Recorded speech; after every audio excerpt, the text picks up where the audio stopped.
नमस्कार दोस्तों, स्वागत है आपका मेरे YouTube channel being doctor official में। एक बार फिर से आप सभी के सामने हाजिर हूँ नए अपडेट के साथ में और नई इन्फॉर्मेशन के साथ में। ठीक है, सबसे पहले तो आप सभी को धनतेरस की हार्दिक शुभकामनाएं और हैप्पी दिवाली इन एडवांस सभी को। ठीक है, चलिए अब बात करते हैं क्या है अपडेट। तो गाइज हमारे पास अपडेट आ चुका है उत्तर प्रदेश से। उत्तर प्रदेश की जो स्टेट कोटा नीट काउंसलिंग है उसका प्रोसेस स्टार्ट हो चुका है, रजिस्ट्रेशन भी स्टार्ट हो चुके हैं और हमारे पास काउंसलिंग का शेड्यूल भी आ चुका है। बात करेंगे कंप्लीट शेड्यूल के बारे में, साथ ही दो इंपॉर्टेंट चीजें जो आपको उत्तर प्रदेश काउंसलिंग के लिए ध्यान रखनी है। बहुत बहुत इंपॉर्टेंट चीजें आपको देने वाला हूँ इस वीडियो के एंड में। पहले अपन शेड्यूल की बात करेंगे, फिर दो इंपॉर्टेंट चीजें आपको ध्यान रखनी है, नहीं तो आपका क्या होता है, सीट का नुकसान होता ही है, साथ ही मॉनिटरी नुकसान भी होता है, मनी का भी नुकसान होता है। ठीक है, तो उस चीज का ध्यान रखेंगे। क्या है दो चीजें उस पर बात करेंगे लास्ट में, और पहले अपन शेड्यूल भी देखेंगे और साथ ही क्या क्या स्टेप्स होंगे रजिस्ट्रेशन के कंप्लीट आपको मैं समझाता हुआ चलूंगा। तो वीडियो काफी इंटरेस्टिंग और यूजफुल आप सभी के लिए, तो वीडियो का अंत तक देखिएगा।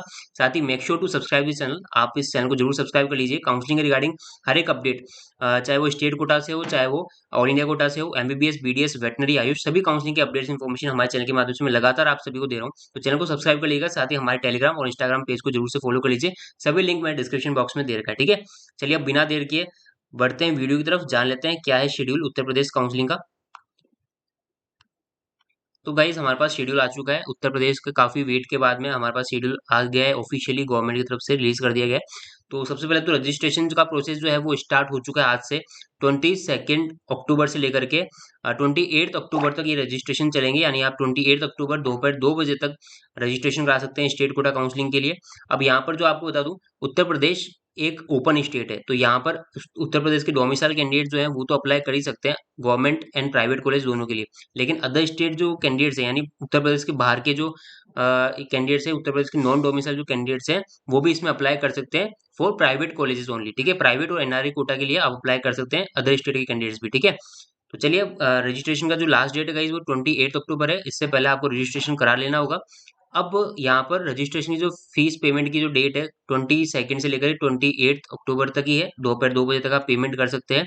सिक्योरिटी मनी जमा कराने की जो डेट है गाइस, सिक्योरिटी मनी जो है यानी कि धनराशि जो आप जमा कराएंगे उसकी डेट्स भी है 22 अक्टूबर से लेकर के 30 अक्टूबर तक। आप 2 बजे तक आप ये जो है पेमेंट कर सकते हैं सिक्योरिटी मनी का। और इस बार बहुत बड़ा चेंज हुआ है सिक्योरिटी मनी के रिगार्डिंग, बात करेंगे इस पर आगे। पहले अपन डेट जान लेते हैं। ठीक है, इसके बाद में सिक्योरिटी मनी की लास्ट डेट जो है 30 अक्टूबर है, और स्टेट की जो मेरिट लिस्ट आ जाएगी वो 29 अक्टूबर को आ जाएगी। स्टेट कोटा की जो मेरिट लिस्ट है वो 29 अक्टूबर को डाल दी जाएगी वेबसाइट पर। अब इसमें जो है चेंजेस ये होता है कि ये जो है ना, ये जो लिस्ट आती है इसमें सभी कैंडिडेट्स का नाम होता है जिन्होंने सिक्योरिटी मनी जमा कराया है या फिर नहीं कराया, सभी का नाम होगा उस लिस्ट में। तो इससे क्या होगा, इसमें उन कैंडिडेट्स को भी ऐड कर लिया जाता है जिन्होंने सिक्योरिटी मनी नहीं जमा कराया। जबकि काउंसलिंग में अगर आप पार्टिसिपेट करना चाहते हैं तो सिक्योरिटी मनी जमा कराना बहुत जरूरी है। तो इस चीज को लेकर कंफ्यूज मत होना कि मेरा लिस्ट में नाम है यानी कि मैं एलिजिबल हूँ काउंसलिंग में, मैंने अगर पेमेंट भी नहीं किया सिक्योरिटी मनी का तो भी सिक्योरिटी मनी पे करना जरूरी है। ठीक है, उसके बिना आप काउंसलिंग में पार्टिसिपेट नहीं कर पाएंगे। फिर आपकी जो है ऑनलाइन चॉइस फिलिंग स्टार्ट हो जाएगी 1 नवंबर से। 1 नवंबर से लेकर के 4 नवंबर तक, 4 नवंबर तक आप जो है चॉइस फिलिंग करा सकते हैं। अब यहाँ पर जो चॉइस फिलिंग की जो लास्ट डेट है 4 नवंबर है, दोपहर 2 बजे तक। ठीक है, परिणाम घोषित करने की तिथि, अब फर्स्ट राउंड का जो रिजल्ट है गाइज वो आपका डिक्लेयर कर दिया जाएगा 4th या 5th नवंबर को। और उसके बाद में आपके जो अलॉटमेंट लेटर्स हैं और साथ ही आपको रिपोर्टिंग की जो डेट है वो है 7 से लेकर के 11 नवंबर तक। फर्स्ट राउंड की जो रिपोर्टिंग है वो 7 नवंबर से लेकर 11 नवंबर तक आप करा सकेंगे, साथ ही अलॉटमेंट लेटर डाउनलोड कर सकेंगे। ठीक है, अब यहाँ पर वेबसाइट आप काउंसलिंग की जान लीजिए। उत्तर प्रदेश की जो ऑफिशियल वेबसाइट है काउंसलिंग की, जो कि आपको पूरी काउंसलिंग के प्रोसेस में इसी वेबसाइट को विजिट करना है उत्तर प्रदेश के लिए, upneet.gov.in। ठीक है, यहाँ पर ही काउंसलिंग की सारी रजिस्ट्रेशन वगैरह प्रक्रिया और आगे की जो राउंड से काउंसलिंग वगैरह के अपडेट्स होंगे वो इसी वेबसाइट के थ्रू आपको मिलेंगे। तो इस वेबसाइट को आप नोट कर लीजिए, upneet.gov.in। ठीक है, इसके अलावा आपको जो चीज ध्यान रखनी है, सबसे पहले तो सिक्योरिटी मनी के बारे में और साथ ही रजिस्ट्रेशन फीस के बारे में मैं आपको बताता हूँ। तो रजिस्ट्रेशन जो फीस है वो आपकी नॉन रिफंडेबल होगी, जिसका अमाउंट है 2000 रुपीज, सभी कैटेगरी के लिए 2000 रुपीज आपको पेमेंट करना होगा रजिस्ट्रेशन फीस का। और सिक्योरिटी मनी जो इस बार चेंज हुआ है, सबसे बड़ा चेंज जो इस बार देखने को मिला है सिक्योरिटी मनी के रिगार्डिंग देखने को मिला है। इस साल से पहले क्या हुआ करता था, सिक्योरिटी मनी आपको ऑफलाइन मोड में डीडी के फॉर्म में जमा कराना होता था नोडल सेंटर पर। डॉक्यूमेंट वेरिफिकेशन के टाइम पे आपको नोडल सेंटर पर जाना होता था और वहां पर जो है आपको सिक्योरिटी मनी डीडी के फॉर्म में जमा कराना होता था। इस बार सबसे बड़ा चेंज ये हुआ है कि जो सिक्योरिटी मनी है वो आपको ऑनलाइन ही जमा कराना है, आपको नोडल सेंटर पर जाने की जरूरत नहीं है। और जो सिक्योरिटी मनी है वो कितना कितना है तो आपको बताता हूँ। अगर आप पार्टिसिपेट करना चाहते हैं केवल सरकारी यानी कि गवर्नमेंट एमबीबीएस या बीडीएस कॉलेज के लिए, यानी मेडिकल या डेंटल कॉलेज के लिए अप्लाई करना चाहते हैं, तो यहाँ पर 30,000 रुपीज आपकी सिक्योरिटी मनी है। अगर आप प्राइवेट मेडिकल कॉलेज के लिए अप्लाई करना चाहते हो तो 2 लाख रुपए यहाँ पर सिक्योरिटी मनी है, और प्राइवेट डेंटल कॉलेज के लिए 1 लाख रुपए यहाँ पर सिक्योरिटी मनी है।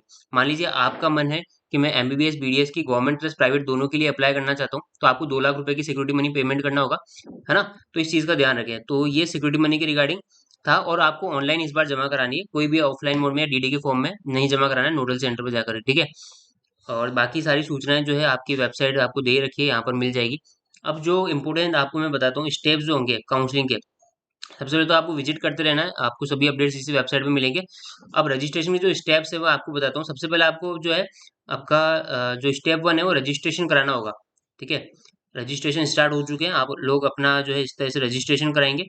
रजिस्ट्रेशन कराने के बाद जो सेकंड स्टेप है गाइस वो है आपके upload document and registration fee payment का ऑप्शन है, ठीक है। तो सेकंड स्टेप आपका document upload and registration fee payment वाला है। इसके अलावा थर्ड जो स्टेप है वो है सिक्योरिटी मनी आपको पे करना होगा, ठीक है। थर्ड स्टेप आपको सिक्योरिटी मनी पे करना होगा, और सिक्योरिटी मनी पे करने के बाद में जो काउंसलिंग जो चॉइस फिलिंग होगी वो स्टार्ट होगी 1 से लेकर के 4 नवंबर के बीच में। तो आपको चॉइस फिलिंग करनी होगी। तो 4 स्टेप में आपको रजिस्ट्रेशन कराना है अपने यूपी नीट काउंसलिंग के लिए, ठीक है। तो रजिस्ट्रेशन के बारे में जानकारी दी। अब जो दो इंपॉर्टेंट चीजें जो गाइस आपको इस उत्तर प्रदेश की काउंसलिंग में ध्यान रखनी है, जिसके कारण हर साल बच्चों का काफी नुकसान होता है, बच्चे क्या करते हैं मिस करते हैं इन चीजों को। तो सबसे पहले तो चॉइस फिलिंग के टाइम पे आपको ध्यान रखना है कि आप जब चॉइस फिलिंग कर रहे हैं तो अपनी चॉइसेस को अच्छे से देख करके लॉक जरूर कर दें। बिना लॉक किए क्या होता है ना, उत्तर प्रदेश काउंसलिंग में ऑटो लॉक का फीचर नहीं है, जैसा कि all India quota MCC counselling में बाकी काउंसलिंग में अपन को देखने को मिलता है ऑटो लॉक हो जाती है चॉइसेस। ऑटो लॉक नहीं होगा उत्तर प्रदेश में, आपको खुद से मैनुअली ही करना पड़ेगा लॉक, तब जाके लॉक होगी। और अगर लॉक नहीं हुई ना तो आपको काउंसलिंग में वो चॉइसेस को कंसिडर नहीं किया जाएगा और आपको कॉलेज भी अलॉट नहीं होगा, ठीक है। तो लॉक करना जरूरी है सबसे पहली चीज। दूसरी चीज, अगर आप उत्तर प्रदेश काउंसलिंग में पार्टिसिपेट करना चाहते हो तो आपको ध्यान रखना है कि यहाँ पर जो फर्स्ट राउंड या कोई सा भी राउंड है वो फ्री एग्जिट वाला राउंड नहीं है। जैसे कि ऑल इंडिया कोटा या बाकी काउंसलिंग में अपन देखते हैं कि फर्स्ट राउंड फ्री एग्जिट वाला होता है, यानी कि अगर आप नहीं चाहते हैं उस कॉलेज में एडमिशन लेना, फर्स्ट राउंड में जो भी कॉलेज मिला है, तो आप बिना अपनी सिक्योरिटी मनी गंवाए उस कॉलेज की सीट को छोड़ भी सकते हैं। यहाँ पर ऐसा नहीं है, अगर आपको फर्स्ट राउंड में कॉलेज मिल गया तो आपको एडमिशन लेना जरूरी है, अदरवाइज आपका जो सिक्योरिटी मनी है वो फोरफिट कर लिया जाएगा, और आपको फर्दर अगर काउंसलिंग में सेकंड राउंड में पार्टिसिपेट करना चाहते हो तो फिर से अपना सिक्योरिटी मनी पेमेंट करना होगा। इस चीज का ध्यान रखें, इससे आपका पैसों का नुकसान हो सकता है। इसलिए चॉइसेस को इसी तरह से भरें, जिस कॉलेज में आपको एडमिशन लेना है उसके हिसाब से ही भरें, ताकि आपको अगर सीट मिल भी जाए तो भी आप सीट लेकर के अपग्रेडेशन और फर्दर जो राउंड्स में पार्टिसिपेट कर सकें बिना अपना सिक्योरिटी मनी गवाए। तो ये दो इंपॉर्टेंट चीज मैं आपको बताई, इस उत्तर प्रदेश काउंसलिंग में ध्यान रखिएगा।